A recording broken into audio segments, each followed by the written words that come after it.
Assalamualaikum warahmatullahi wabarakatuh. Selamat datang kembali di channel ini. Mari dukung channel ini dengan menekan tombol like. Dan bagi yang belum subscribe, silahkan subscribe dan aktifkan tombol loncengnya. Baik, marilah sama-sama kita saksikan videonya.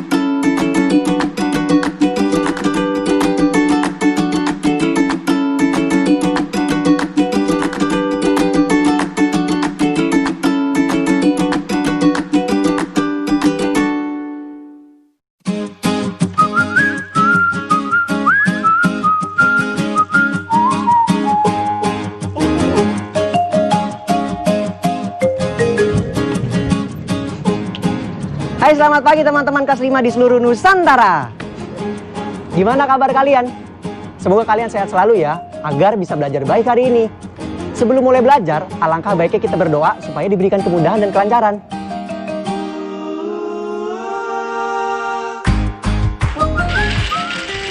Teman-teman, kalian sadar nggak kalau alat transportasi itu sangat memudahkan kita untuk berpindah dari satu tempat ke tempat lainnya. Perpindahan itu bisa dilakukan dengan mengendarai sepeda atau bahkan pesawat luar angkasa. Transportasi yang kalian gunakan itu dibagi menjadi dua kategori, transportasi umum dan transportasi pribadi. Coba kalian sebutkan transportasi umum apa saja yang ada di sekitar kalian. Apakah kalian sering menggunakan transportasi umum tersebut?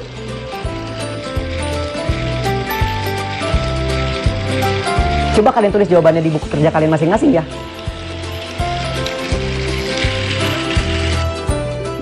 Sekarang kita amati dulu gambar ini. Menurut kalian, apa yang sedang dia lakukan?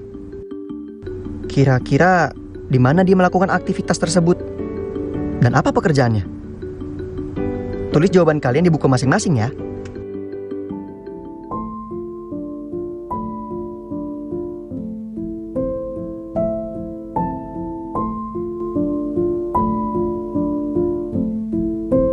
Anakku, malam ini ayah terlambat pulang saat hari jadimu menjelang. Ayah masih menunggu kereta panjang yang menembus malam mengantar penumpang. Ada kereta yang masih kutunggu. Ia terlambat sampai di stasiun Tugu. Sebuah kecelakaan di perlintasan tertentu menghambat laju kereta itu.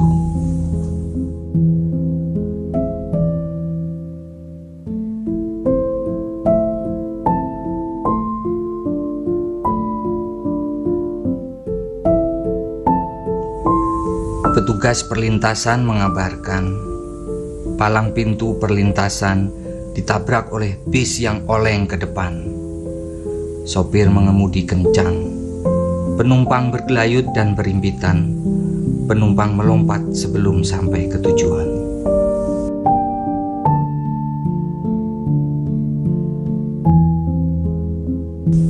Kamu mungkin bertanya, kereta yang terlambat kedatangannya, tapi mengapa aku kena getahnya?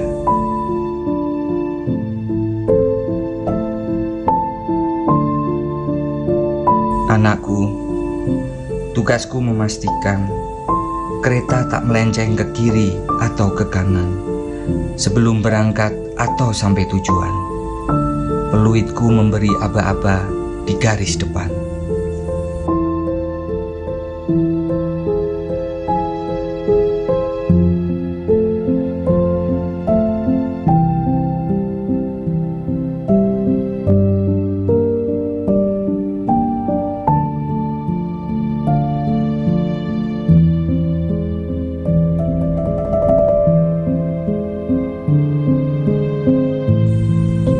Baiklah, kukisahkan padamu. Dulu sekali, Penumpang kereta juga begitu. Mereka memenuhi lorong-lorong hingga pintu. Keselamatan hanya dianggap angin lalu.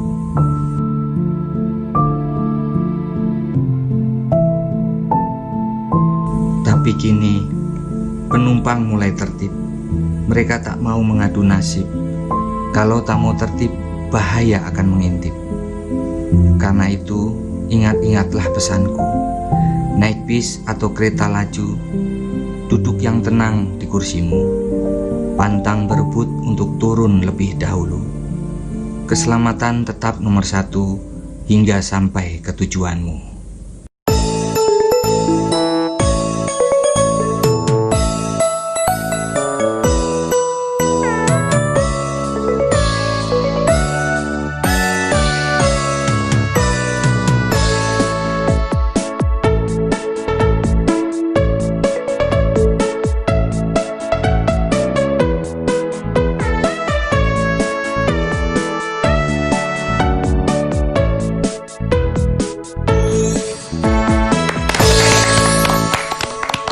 Happy birthday Mila.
Ya, setelah mendengar puisi kisah petugas pengatur garis keberangkatan kereta tadi, sekarang saatnya kalian menjawab soal-soal berikut. 1. Siapakah aku dalam puisi tersebut? Kedua, untuk siapa puisi itu ditunjukkan? Ketiga, mengapa penulis puisi terlambat pulang? Keempat, apa yang terjadi di perlintasan kereta itu? Kelima, apa tugas penulis puisi? Dan yang keenam, bagaimana pesan berkendara yang disampaikan oleh penulis puisi? Ayo, tulis jawabannya di buku masing-masing ya. Kata baruku. Stasiun. Tempat menunggu bagi calon penumpang kereta api dan tempat perhentian kereta. Perlintasan.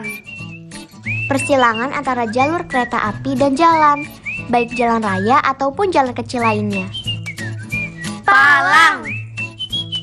Batang kayu atau bambu atau besi yang dipasang melintang pada jalan atau pintu untuk mencegah orang menyeberang sebelum waktunya. Lorong. Jalan kecil antara kursi kanan dan kiri atau gerbong yang satu dengan lainnya. Teman-teman, tentu kalian pernah bermain teka-teki silang kan? Hari ini aku akan mengajak kalian untuk mengisi teka-teki silang yang berada di sampingku ini. Aku bacakan pertanyaan pertama ya. Pengatur perjalanan kereta meniup ... untuk memberi aba-aba kepada kereta api yang akan berangkat. Kira-kira kalau kita punya 6 kotak yang harus diisi satu kata berisi 6 huruf, apa ya jawabannya? Benar, jawabannya adalah peluit. Sekarang kita lanjut ke soal nomor 2. Kita punya 6 kotak menurun. Dahulu, penumpang berdesak-desakan di titik hingga pintu kereta tanpa memperhatikan keselamatannya. Kira-kira apa ya jawabannya? Kita sudah punya huruf L nih di depan katanya.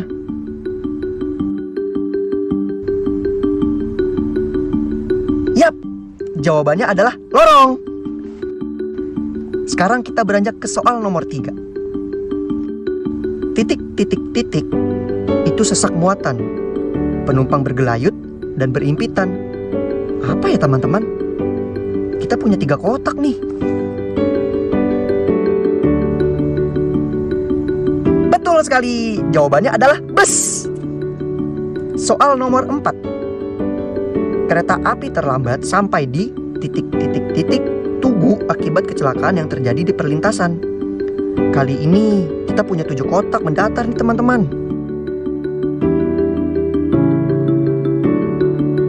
Tepat, jawabannya adalah stasiun. Nah, waktunya pertanyaan terakhir nih. Titik, titik, titik. Pintu perlintasan itu terbuat dari kayu sehingga patah saat bus menabraknya. Apa ya jawaban yang tepat untuk mengisi 6 kotak kosong ini?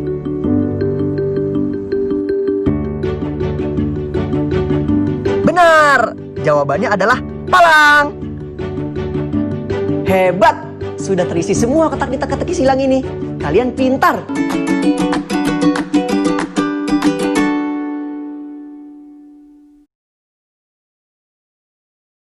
Hai teman-teman, kali ini kita akan belajar mengenai perbandingan jumlah penumpang. Coba kalian pilih, tanda manakah yang paling tepat untuk menggambarkan banyaknya penumpang yang dapat diangkut oleh 2 alat transportasi berikut? Jawaban yang benar adalah tanda lebih besar, karena sebuah mobil bisa memuat lebih banyak penumpang daripada sepeda motor. Lalu, bagaimana dengan sepeda dan sepeda motor ini?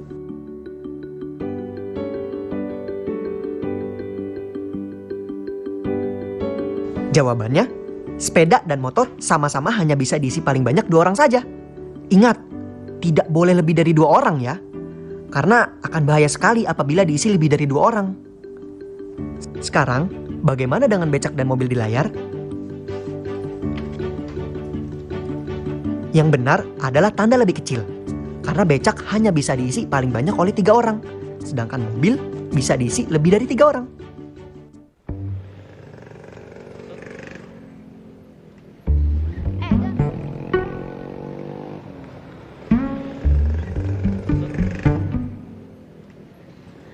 Kenapa kamu melamun? Aku tidak melamun.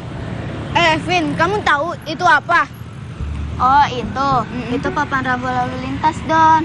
Kata ayah, Pak Wali Kota memang sedang memasang rambu lalu lintas untuk informasi kepada pengguna jalan, Don. Oh, tapi mengapa bentuk dan warnanya berbeda ya, Vin? Oh, bentuk dan warnanya itu disesuaikan dengan fungsinya, Don. Di Indonesia ada 2 bentuk macam rambu lalu lintas. Yang ke satu ada lingkaran dan yang kedua ada segi 4. Papan rambu lalu lintas berbentuk segi 4 digunakan untuk membuat rambu peringatan dan rambu petunjuk.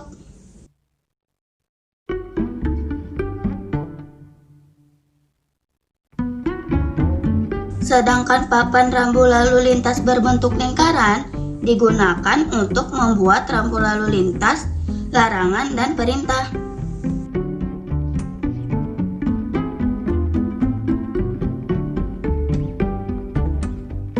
Oh, berarti pelajaran geometri yang ada di matematika itu berguna di bidang transportasi ya, Vin? Tentu saja, Don. Matematika itu sangat dekat dengan kita. Oh, aku baru paham ini, Vin. Aduh, gimana sih, Don? Ketinggalan kamu. Setelah mendengarkan cerita Vina dan Doni, sekarang ayo kita coba menjawab soal-soal berikut. Coba tebak, nama dari alat transportasi ini apa? Yap, benar. Ini adalah bus. Bagaimana dengan ini? Apa nama transportasi ini?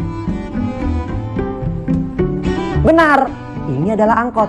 Kalau di Jakarta namanya angkot. Apakah berbeda di tempat kalian? Kalau transportasi ini apa namanya? Benar, ini adalah kereta api. Nah, setelah berhasil menebak nama-nama transportasi umum yang ada di layar tersebut, apakah ada yang bisa menebak menyerupai bentuk bangun ruang apakah bentuk ketiga transportasi tersebut? Ya, kalian hebat. Kendaraan-kendaraan ini menyerupai bangun ruang balok. Masih ingat dengan pelajaran kemarin kan? Sekarang, coba kalian tulis di buku kalian tentang bangun ruang balok dan tambahkan sedikit cerita tentang kalian menggunakan kendaraan yang menyerupai balok tersebut. Ayo berlatih. Sekarang saatnya kita berlatih. Coba kalian perhatikan gambar terowongan beserta rambu lalu lintas yang ada di layar. Ada yang tahu apa arti dari rambu lalu lintas tersebut? Benar sekali. Rambu itu artinya kendaraan dengan tinggi lebih dari 3,4 meter dilarang melintas. Sekarang kalian perhatikan gambar 3 kendaraan di layar. Kendaraan nomor berapa yang tidak diizinkan masuk terowongan yang berada di layar?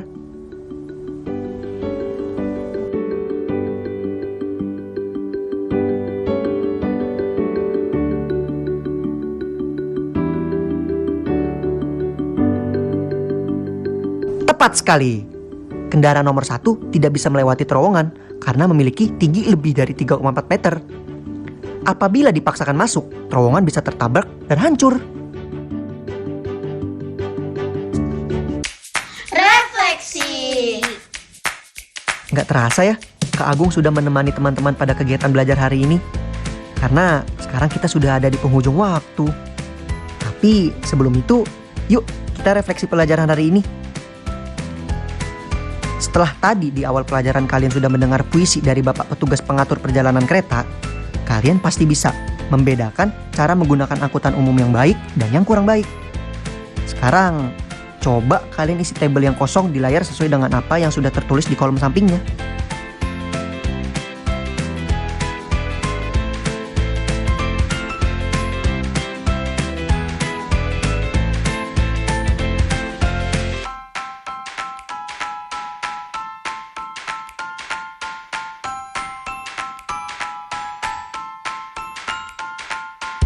Nah, ini dia jawabannya teman-teman.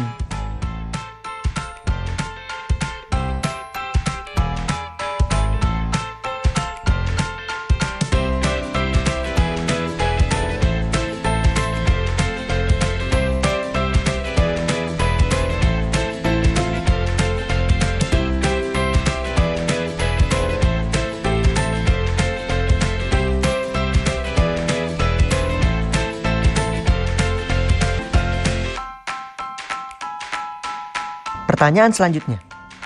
Coba kalian amati jembatan dan rambu yang ada di atasnya. Dari gambar kendaraan di layar, kendaraan mana saja yang boleh melewati jembatan?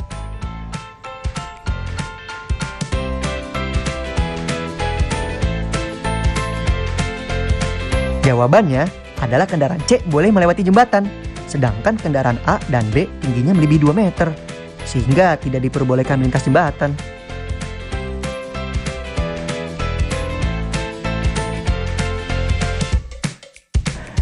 Bagaimana pelajaran hari ini? Pasti seru kan? Semoga ilmu yang kalian dapatkan bisa berguna dan bermanfaat buat kalian ya.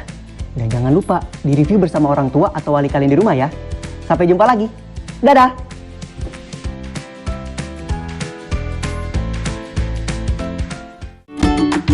Terima kasih telah menyaksikan videonya.